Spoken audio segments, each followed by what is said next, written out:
segundo. Okay, here we go. We're going to start talking about, I didn't know if the audience was going to be English speaking or Spanish speaking. I'm willing to do it in both languages. So it's going to be like in Spanglish. Some slides were in Spanish, some slides are in English, but I'd be delighted to ask or answer any questions anybody would have either in Spanish or English. La conferencia va a estar en español y en inglés. Y por favor, si alguien tiene alguna pregunta en español, con mucho gusto la podemos contestar o aclarar en español. O sea que vamos a hablar del síndrome de Charcot-Levin y las perspectivas clínicas y algo molecular sobre esta condición. So we're going to be talking about Charcot-Levin syndrome and some of the clinical and molecular perspectives regarding this condition. As probably most people know, the Mendelian Inheritance Man catalog number, it's 277300. This is an autosomal recessive disorder with a very high frequency in Puerto Rican population. And above of the 75% cases reported in the medical literature are Puerto Rican in ethnic background. There's a lot of phenotypic homogeneity, and at this time, the molecular basis of the disease was not known. Now it's known, and it's due to the MES2 gene, which I'm going to present in a few minutes. Es una condición autosómica recesiva, tiene una alta frecuencia en la población puertorriqueña, y más del 75% de los casos reportados se han reportado en personas con herencia puertorriqueña. Y hay mucha homogeneidad fenotípica, y eso lo que significa es que las manifestaciones clínicas se parecen bastante. La formación de los huesos comienza con un patrón de establecer patrones en las células. Y estas células embrionarias son las que llegan las instrucciones, ¿verdad? Para que adquieran la posición y la diferenciación apropiada para que se conviertan en lo que tienen que convertirse. En este caso, estamos hablando de vértebras. Hay una serie de familias de genes que son los que dan estas instrucciones para que se pueda llevar a cabo ese patrón ese proceso de patrones y que esas células se conviertan en vértebras. Hay varios genes que son lo que llamamos factores de transcripción que regulan la expresión de los genes, significa cuando prenden, cuando apagan, cuando funcionan. So bone formation starts with patterning of cells, and it's these embryonic cells that are instructed about their positions and influenced to differentiate with regard to the specific position. Families of genes cooperate to provide that patterning process, and this is extremely important because depending where the cells are in embryo, these cells needs to become a bone eventually, in this case, vertebra, and it's this patterning process that provide instructions through transcription factor regulator genes in order for these cells to become vertebra and eventually the whole spine. So the whole spine is a segmentation process take place from days 25th to 29th after conception. And this is this mesodermal tissue is segmented in blocks of segmented mesodermal tissues that are called somites that are formed in the embryo in a rostrocaudal direction, meaning that it starts from the back to the front, to the back. And it's this rhythmicity of the somite formation that led to the hypothesis, which is now proved, that there is a biological clock, or also called an oscillator, within the presomitic mesoderm. And this was beautifully explained and discovered by Dr. Oliver Porquier in Stowers Institute and posteriorly in Pasteur Institute in France. Así es que esta segmentación es el paso que ocurre en todos los seres humanos, en estas células. Y este patrón de segmentación en las vértebras ocurre desde el día 25 al 29 luego de la concepción. Así es que es bien temprano en la formación del embrión. Y son precisamente este tejido mesodérmico que se forman estos bloques segmentarios y forman las somitas que a su vez van a dar paso a lo que eventualmente se va a convertir en la espina, ¿verdad? En una dirección rostrocaudal. Y es precisamente ese patrón de ritmo que los somitas empiezan a obtener, ¿verdad? Que constituye la hipótesis sobre lo que se llama el oscilador o un reloj oscilador presomítico del mesodermo, que es el que establece el ritmo por el cual estas células se van a convertir en vértebras.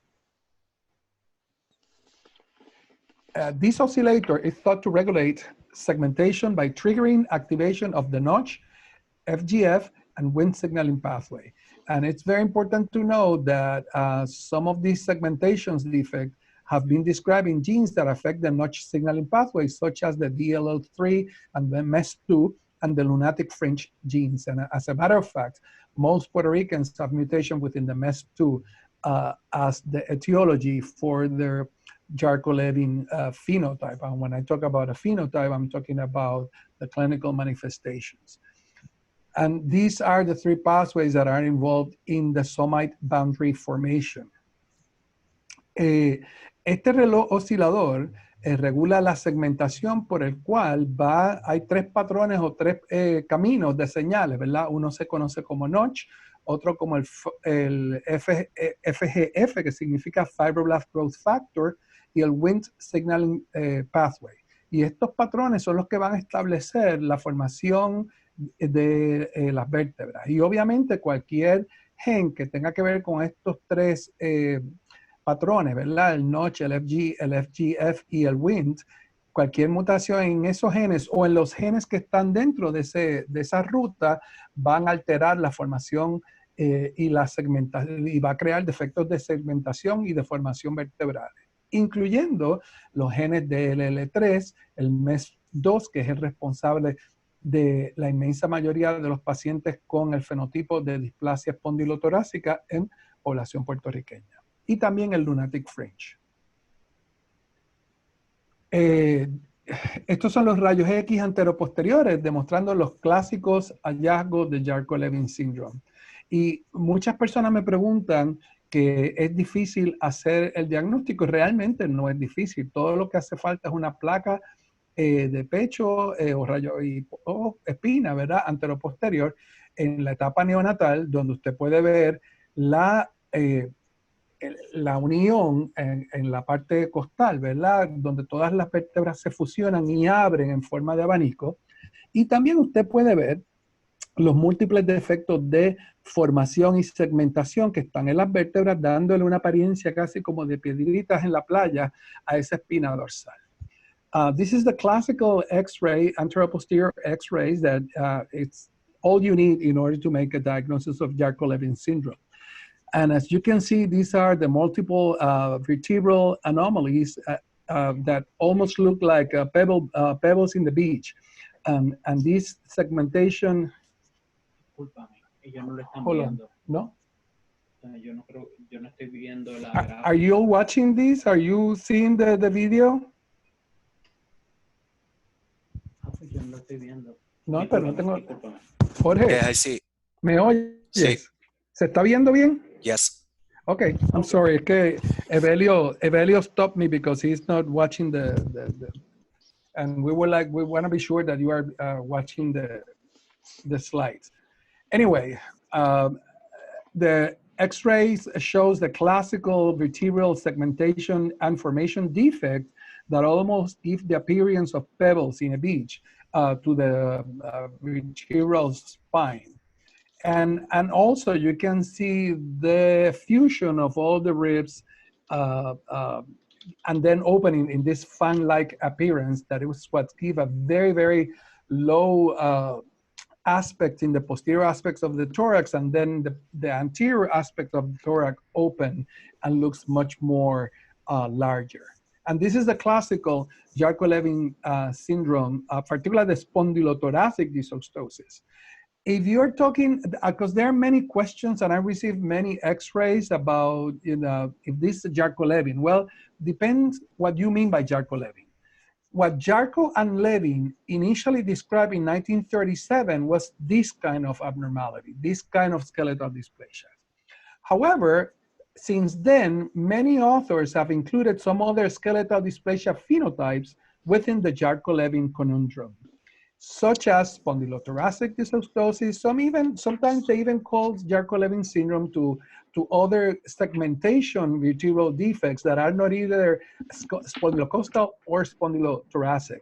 For tonight purposes, we are going to be talking about spondylothoracic dysostosis or dysplasia.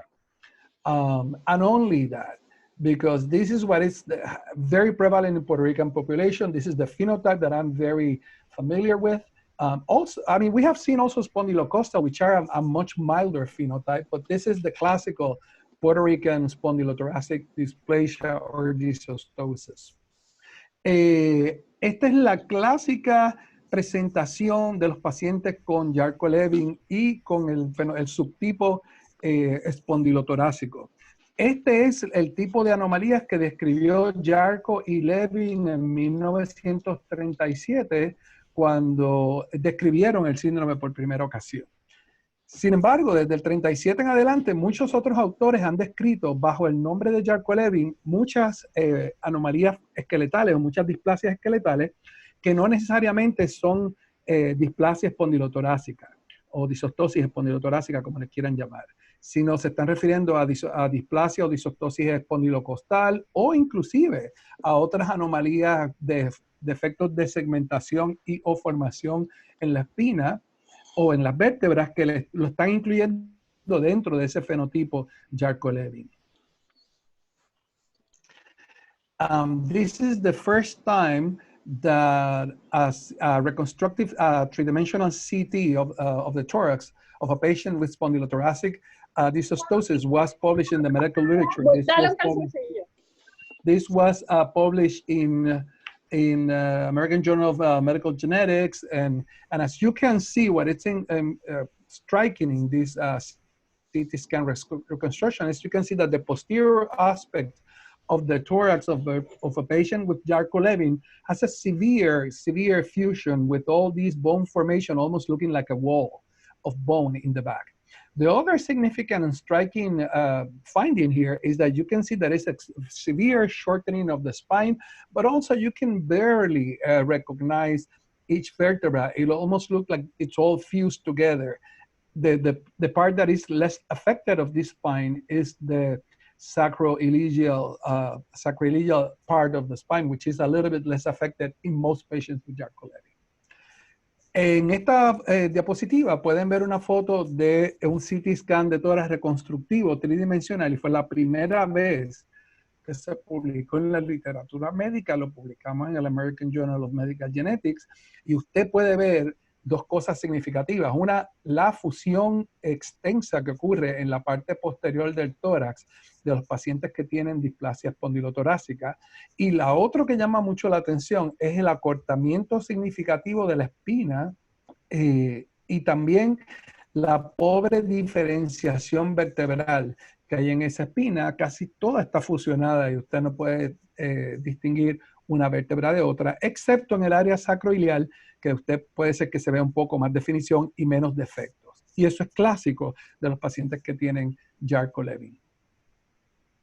De nuevo, aquí podemos ver otras anomalías vertebrales, incluyendo lo que en una publicación describimos como una vértebra en forma de hoz o sickle vértebra, en donde se ve un aumento del diámetro lateral y una disminución del anteroposterior, dándole esa apariencia de hoz o sickle a la vértebra. También podemos ver que algunos pacientes tienen áreas de estenosis en el cordón espinal. Muchas de ellas no dan ninguna sintomatología clásica o que requiera intervención quirúrgica. Sin embargo, sí podemos ver en los CT scan o en los MRI reconstructivos de estos pacientes que hay áreas de estenosis en el cordón espinal de ellos. Here you can see another two photos of vertebral abnormalities, and this is what we described in the American Society of Human Genetics meeting as the sickle cell shaped vertebra, which is nothing but a decreased anteroposterior diameter of the vertebra and an increased elongation lateral diameter of the vertebra, giving this sickle appearance to a vertebra. And this is classic presentation in all spondylothoracic dysplasia or dysostosis syndrome patients. As well, as you can see, there is a reconstructive a picture of an MRI of the spinal canal, and you can notice that there's some areas that are stenosis of this canal. However, most of these stenosis do not give the patients any significant neurological abnormalities that we are aware. There are some exceptions to a rule, and there are some patients that do need some surgical intervention, but however, the vast majority of them do not need neurosurgery due to stenosis of the spinal canal. This is the phenotype of spondylothoracic dysostosis. It's a very good friend of mine. It's not only a patient, but also a friend of mine. And you can see it's a pronounced shortening of the neck with a very increase of the anterior diameter of the thorax with a decreased one. So it's almost open like in a cone shape from back to front. And as you can see, there's a significant shortening of the spine, giving the appearance of long arms or legs. However, neither the arms or the legs are increasing in size. What it's decreasing in size is the trunk. And this is why they look larger than they should be, but they are normal in size, as a matter of fact. Aquí podemos ver la clásica presentación de los pacientes con spondylothoracic dysplasia o dysostosis, en donde usted puede ver el acortamiento del cuello de una manera bastante significativa y un pecho que abre en forma de cuña, y la parte posterior es bien chiquito y en la parte anterior es bien amplio. También puede notar, dar la apariencia de que los brazos y las piernas son más largas de lo que deberían ser. Sin embargo, eso no es cierto. Los brazos y las extremidades inferiores son normales en tamaño. Lo que está cortado significativamente es el largo de la espina dorsal y por lo tanto, perdón, el tronco se ve muy acortado y da la impresión de que hay desproporción. Pero realmente no la hay. Este es el gen de MESP2. Esto es un diagrama donde usted puede ver la composición del gen de MES2. Es un gen pequeñito, solamente tiene 2 exones y es precisamente en estos exones que nosotros encontramos la mayoría de las mutaciones asociadas a puertorriqueños con Charcot-Levin syndrome. This is the MES2 diagram of the gene, and as you can see, it's a very small gene with only 2 exons, and all the mutations in Puerto Rican patients have been documented within this gene. I think I have some more data, and I'm going to show it to you regarding these. I apologize for my cough and my cold. This is a pedigree of the Puerto Rican families with syndrome, Charcot-Levin syndrome, that initially help us in describing and identifying the gene responsible for the disease. And one of the reasons it was easier to find the disease gene in these patients because you were presumed to have common ancestors, which is known as a founder effect.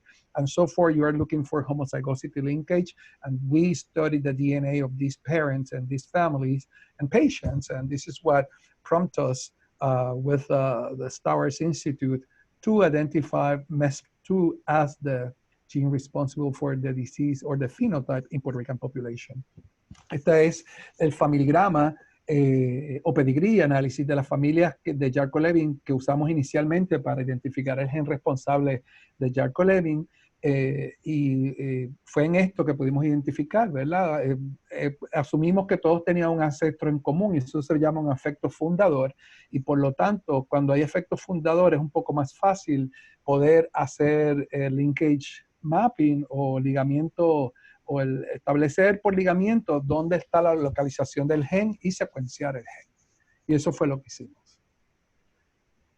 These are some photos again of one of the publications in 2004 of the patients with Charcot-Levin syndrome. And in the right side, you can see the mouse model, the MES2 knockout model that was described in 1987 by Yumiko Saga et al. In Japan. And we sequenced all these patients.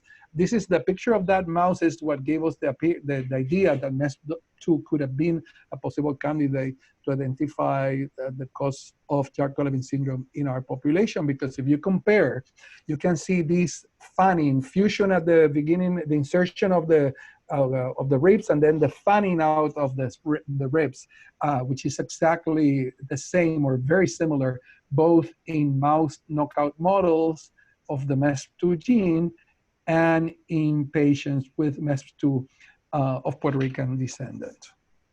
And again, en español, esta es la foto, tenemos las dos fotos que fueron publicadas por nosotros en 2004. No recuerdo en cuál de las publicaciones fue, pero una de las cosas que nos hizo pensar en este gen MES2 fue que en el 1997 Yumiko Saga publica estas fotos de un knockout del ratón que tiene un MES2 mutado, ¿verdad? O alterado. Y como pueden ver, esa anomalía de fusión de las costillas y luego abren en forma de abanico, fue que pareciéndose mucho a lo que pasa en el ser humano, fue lo que nos dio la idea de poder encontrar este gen en esta población puertorriqueña. Y de hecho, eso fue lo que hicimos. Inicialmente secuenciamos el gen MESP2 en 10 pacientes con la condición y se publicó. Y de esos 10, 8 eran homocigotos para la mutación E103X, que es una terminación prematura de la información que produce ese gen y la proteína, y los pares todos eran portadores de esta mutación. After that, we sequenced 10 patients, and we sequenced the MES2 gene in the patients and family members, and we found that 8 of those 10 probands were homozygotes for the E103X mutation, which is a termination codon of the protein, a premature termination codon, and preventing the protein from forming adequately and so forth. It alters the Notch signaling pathway, and it doesn't provide the signaling of lateralization to these vertebra.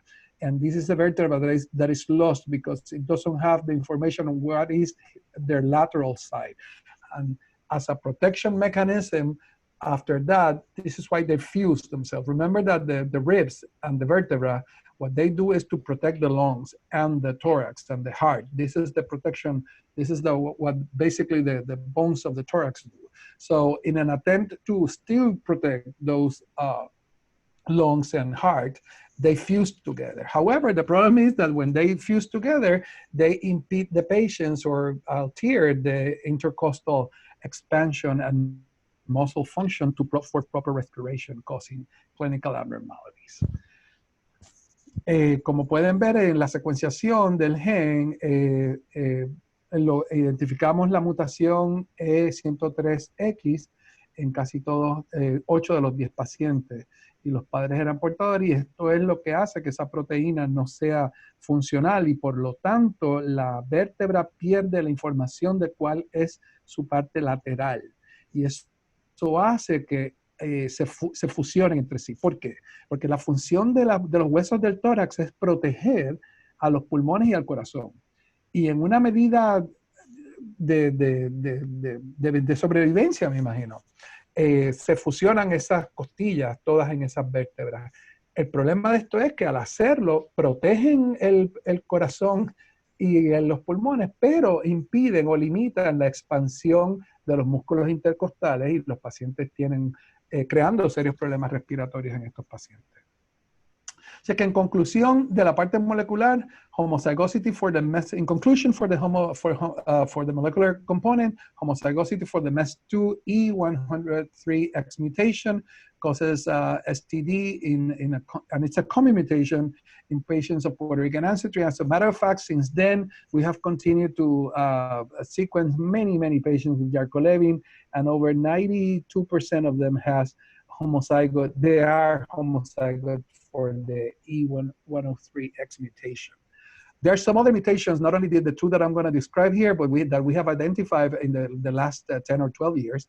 One of the mutations is E230X, which is a truncation of the protein in the C-terminal domain. And there is another mutation, which is L125V, and this destroys a conserved leucine residue in the HLH domain. And these also disrupt the proper folding and formation of the protein and so forth, impeding the function of MESP2 gene. En español, en conclusión, podemos ver cómo vimos homocigosidad en el gen MESP2 y identificamos la mutación E103 en la mayoría de los pacientes de ancestría puertorriqueña o de origen puertorriqueño. Sin embargo, también identificamos dos mutaciones adicionales, la E230X, que hace una trunca o termina la proteína o la transcripción de la proteína en el dominio C-terminal, que lo vieron en el dibujito que les presenté ahorita. Y también hay otra segunda mutación, L125V, que destruye una región bien conservada, residuos de leucina, en el dominio HLH.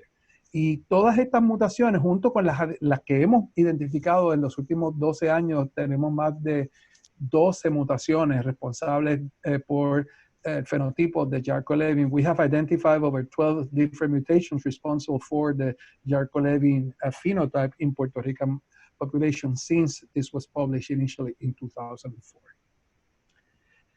This is the Puerto Rican spondylothoracic patient collection. This is the area that has the higher prevalence of Yarko-Levin in Puerto Rico. This is what we call the northwest part of the island. And there were 27 cases at the time. We have more than probably 40-something cases now that has been born, not only in that region, but all throughout the island.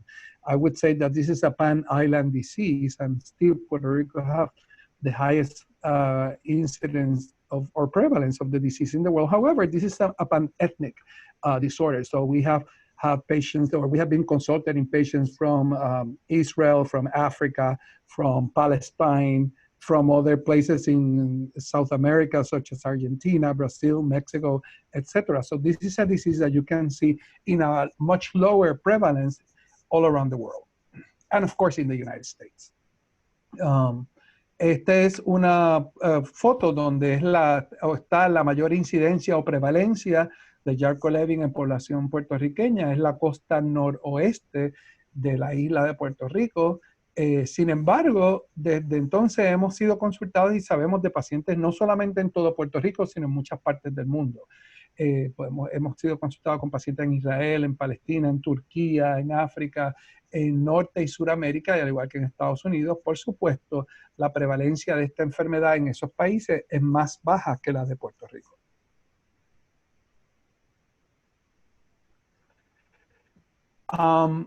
In these initial conclusions, one patient was heterozygote for the MES2 103X mutation without an apparent second mutation. Since then, we identified that there was a small deletion in this patient in the other allele. And so for this is what we call a compound heterozygote carrying the mutation E103 in one of the alleles and deletion in the other allele. Disculpe que no lo dije en español. En este paciente la mayoría tenía esta mutación. Sin embargo, vimos que había un paciente que solamente tenía una mutación en uno de los alelos, en el E103X. Sin embargo, ya identificamos que en el otro alelo lo que tiene es una pequeña delesión y por lo tanto es un heterocigoto compuesto, en cual uno de sus papás heredó la mutación E103X y en el otro heredó una delesión del MESP2. The conclusions at the time, although when this study was very small, to achieve statistically significant difference, patients who were heterozygote for the E103 mutation seem to have a milder phenotype at the time, and patients with E103 and the E23X mutations are located in the first exon and so forth. You expect for the MRI transcript to be a more severe phenotype and a more decay of the protein. Some other mutations located in the exon 2 or that skip the BHLH domain may result in retention of some protein function and so forth. They will result in a milder phenotype. And that has continued to be the same.